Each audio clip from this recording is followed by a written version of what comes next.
everyone, and welcome to our final Workplace Wednesday for 2021. I'm Nicola Martin, partner in the Labour and Employment team here at Squire Patton Boggs Sydney office. So there's been a lot of reflection on 2021, and safe to say everyone is probably ready to see the back of it. So today I wanted to focus on what's likely to be the hot topics for HR and in-house legal counsel for 2022. So I just wanted to quickly run through the list. There's definitely more change on the horizon that HR are going to have to be ready for 2022. Some of the likely issues are, firstly, we have the labour hire, same job, same pay legislation. That bill requires labour hire and contracting businesses to provide not only the same pay, but also the same conditions as those provided by the client's business. So that could definitely have some huge impact on the labour hire industry.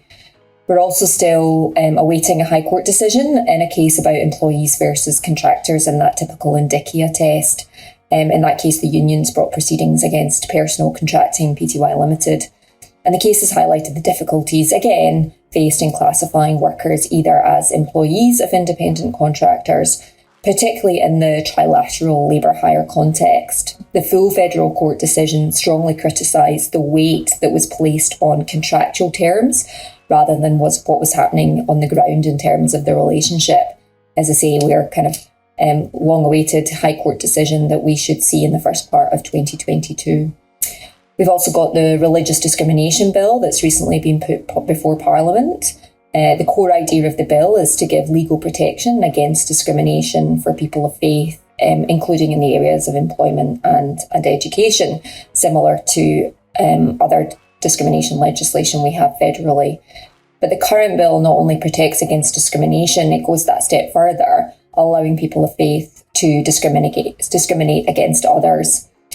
Most controversial in the bill are the provisions that override all other federal, state and territory anti-discrimination laws, so that statements of belief are to be immune from legal action. Previous drafts of the bill have been heavily criticised, and so it's still yet no fait accompli that the bill will become law in its current form. We've also got new stop sexual harassment jurisdiction within the Fair Work Commission, which is very similar to the bullying regime. So that was introduced in November this year. Of course, we're all now grappling with this concept of the Great Resignation or the reflection or the Great Calibration, and finding innovative ways to retain staff while we have huge migration and labour shortages in Australia. Mandatory vaccination continues to be a big issue, and we're still waiting for the first decisions to come through the courts and tribunals in terms of whether it's a lawful and reasonable direction to give to your employees that they have to be vaccinated. The WHS law, we've got Western Australia coming into the harmonised WHS legislation framework as of beginning of 2022 as well.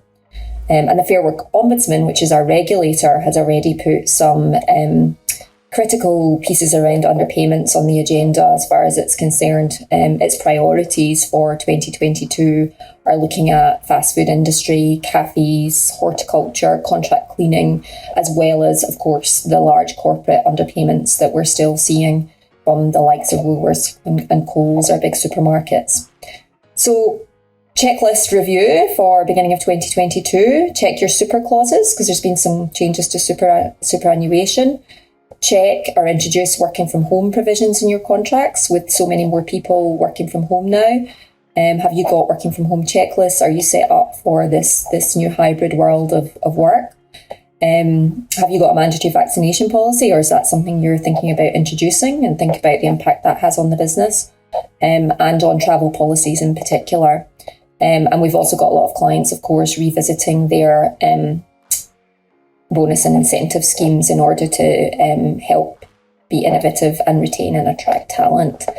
So there's a lot to cover, obviously, and we'll be going into some of these in more detail in future Workplace Wednesdays. So we'll have a break for January and we'll be back in February. So wishing you all hopefully a restful period over December and January, and look forward to seeing you back in 2022. Thanks for listening.